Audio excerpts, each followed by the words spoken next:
Mr. Barr is now recognized. Thank you, Mr. Chairman. Appreciate the very important hearing exposing the jaw-dropping waste at the USAID. And many USAID foreign assistance grants are not only wasteful, but counterproductive to our diplomatic and foreign policy objectives. Just a few examples: $75,000 for a drag show workshop in Ecuador, $37 million for services for sex workers and their clients and transgender people in South Africa, $31 million for providing USAID employees with resilience, wellness, and work-life balance counseling, $24 million to build green transportation alternatives in Georgia, $500,000 to help Indonesian coffee companies become more climate and gender-friendly, $15 million to promote LGBT rights for individuals in Kenya, and $2 million to conduct sex change surgeries in Guatemala through a trans-led organization.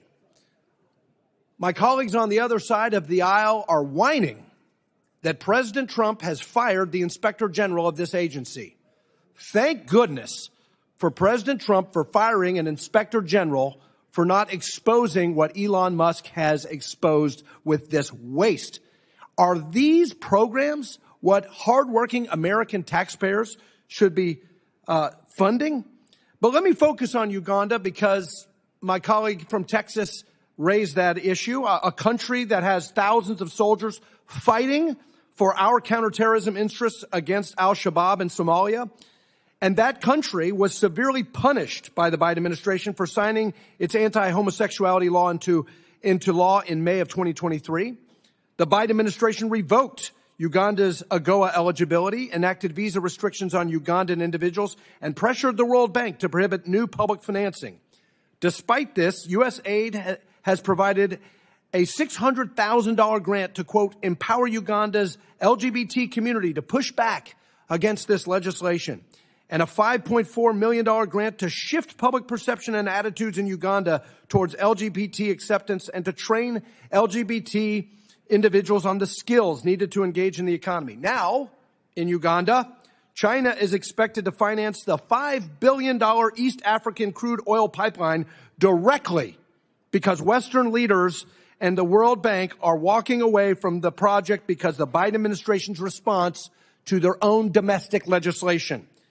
Mr. Primorak, should taxpayer dollars go toward penalizing countries like Uganda for making their own internal domestic political decisions on social issues that one administration doesn't agree with, which in turn strengthens countries' relationships with our adversaries like the communists in China?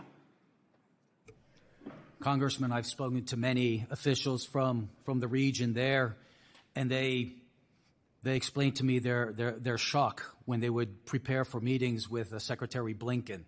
They prepared about how can we work together to combat China, actually. But when they had the meeting, they were hit with the woke things about the climate, about the LGBT, and all these issues. They were utterly stunned that here they are, Africa. They know about the challenge and the great geostrategic fight that we have, ready to work with us, but we weren't ready to work with them. Well, look, I get it. The gentleman from Texas disagrees with the Ugandan people. I get it. The Biden administration disagreed with the Ugandan people, and Secretary Blinken and USAID in the previous administration disagreed with the Ugandan people on this issue of homosexuality legislation. I get it. The question is not their opinion. The question is, what is the diplomatic job of the State Department and USAID? Is it to lecture the Ugandans, or is it to help us counter Belt and Road? Is the job of the State Department and USAID to advance American national security? That's the question. And what they did in that instance with Uganda is compromise American national security and empower our adversary. Representative Yoho, Ted, it's good to see you. Thank you for your amazing work and your authorship of the BUILD Act. You were instrumental in the passage of that bill and authorized U.S. International Development Finance Corporation.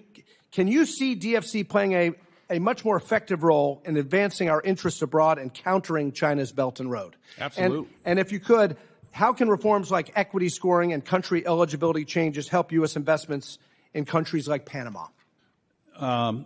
It's a big reform. I mean, that's the best tool we have to counter the BRI, the Belt Road Initiative, and the equity scoring is a must fix. It's something that has to be, because right now it limits what the DFC can do, and then raising the country of eligibility allows us to go into these countries strategically where we can counter the BRI where we can't go now. And this is something that we're going to talk about next month in the reauthorization. And I hope it's a bipartisan effort, and there's a lot of support. But if we don't do it, we're going to see that much more influence, and it goes to people that aren't friendly to the United States. Well, thanks for your leadership on that. And I agree with you. Move from aid to trade. To trade. And thank you to President Trump for his leadership on rooting out all of this waste and frankly, activity that undermines our national security. Gentlemen's time has expired. Votes have been called. We're going to go through one more round of questions, and